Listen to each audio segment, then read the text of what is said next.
Cette semaine, dans le cadre de notre capsule financière, on rencontre M. Sylvain Marleau, conseiller en placement pour la financière Banque nationale, et on discute de la santé financière des gouvernements, des entreprises et des ménages. Bonjour, M. Marleau. Oui, bonjour, Karen. Effectivement, cette semaine, je veux discuter de la santé financière des gouvernements, des entreprises puis des ménages. Vous savez, quand on regarde la santé financière, c'est là qu'on peut voir si ça s'applique autant aux particuliers qu'aux gouvernements et aux entreprises.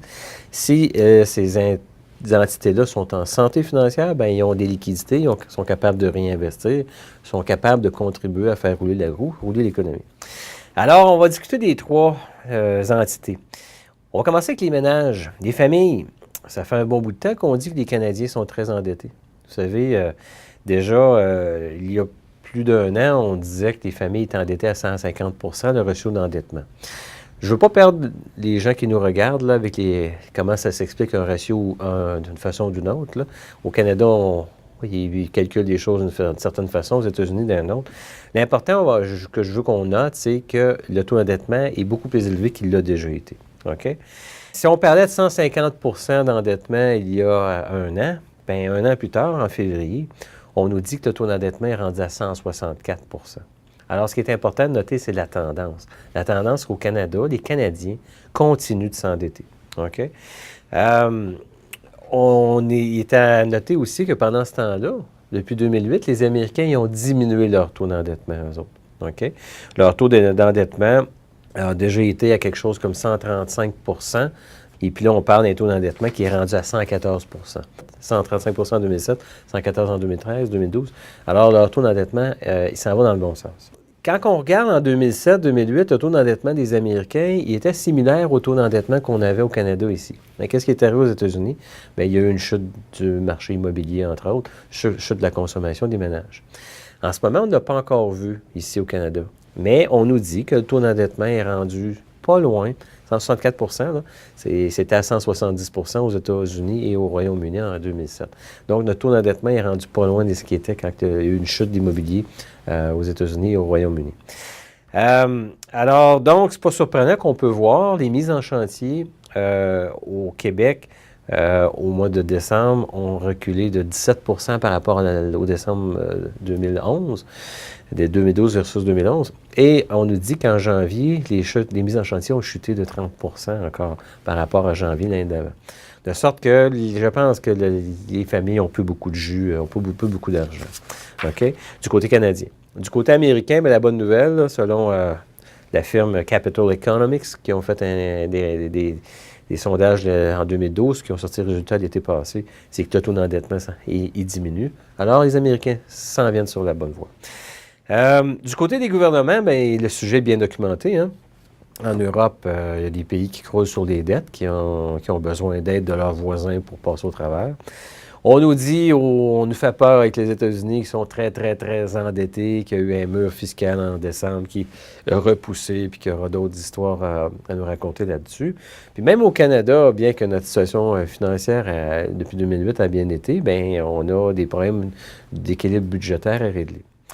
Vous savez, on peut voir au Québec depuis un an, les gouvernements précédents, les libéraux avaient essayé d'augmenter les frais d'étudiants. Ça a fait tout un tollé, ça n'a pas passé.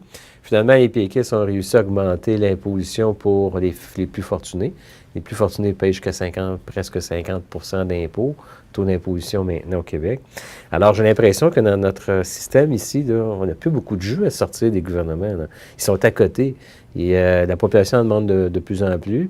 Le gouvernement cherche des sources de revenus, puis il n'y en a pas bien de sources de revenus possibles. Par contre, quand je vais aux États-Unis, bien, on paye les taxes sur la consommation. Des fois, on paye 6 % de taxes dans certains États, alors qu'ici, c'est 15 %. Mon feeling, quand je vais aux États-Unis en tant que visiteur, c'est qu'ils ont la capacité de s'organiser, ils ont la capacité de remettre leurs finances en ordre.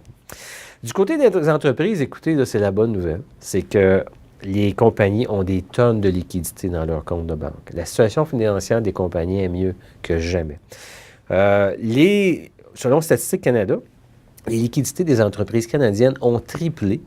En 2001, on nous dit qu'il y avait 187 milliards de dollars en liquidités dans les entreprises, puis qu'on nous dit qu'en 2011, c'était rendu à 575 milliards de dollars. Alors, c'est un trésor de guerre important qui fait en sorte que au moins, nos compagnies sont en bonne santé financière. S'il fallait qu'ils soient endettés comme les gouvernements et les particuliers, bien là, écoutez, le système serait au bord de l'abîme, là. Je vous redonne quelques chiffres que j'ai trouvés avec nos analystes de Crédit Suisse. Au niveau des compagnies américaines, si on regarde le cash, l'argent qui est dans une entreprise, bien souvent, ces chiffres-là, c'est le cash, la liquidité plus la dette possible, les marges de crédit. Mais à Apple, on parle de 180 milliards de dollars. Microsoft, on parle de 82 milliards de dollars. Cisco, une autre grande compagnie américaine, 54 milliards de dollars. Pfizer, compagnie pharmaceutique, presque 50 milliards de dollars. Vous connaissez Intel, avec des puces électroniques, 19 milliards de dollars. On peut parler d'une compagnie comme Abbott, une pharmacie pharmaceutique aussi, 14 milliards de dollars. Lilly, une autre compagnie pharmaceutique, 14 milliards. Alors, c'est des chiffres là, importants. Les compagnies sont pleines d'argent. Les compagnies sont en santé financière. Puis, je pense que c'est ce qui va peut-être nous aider à sauver le système économique, le système financier mondial.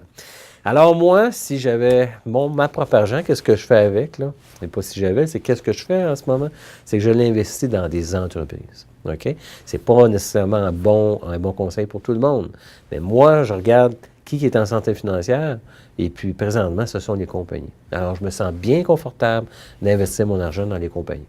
Les gens devraient consulter leur conseiller en placement là-dessus, puis voir si c'est pertinent pour eux autres. Mais définitivement que les business sont en santé financière, les gouvernements en ont pour quelques années, puis la population canadienne, ça va prendre quelques années de désendettement pour revenir dans une situation qui va être plus saine. Merci beaucoup, M. Marleau.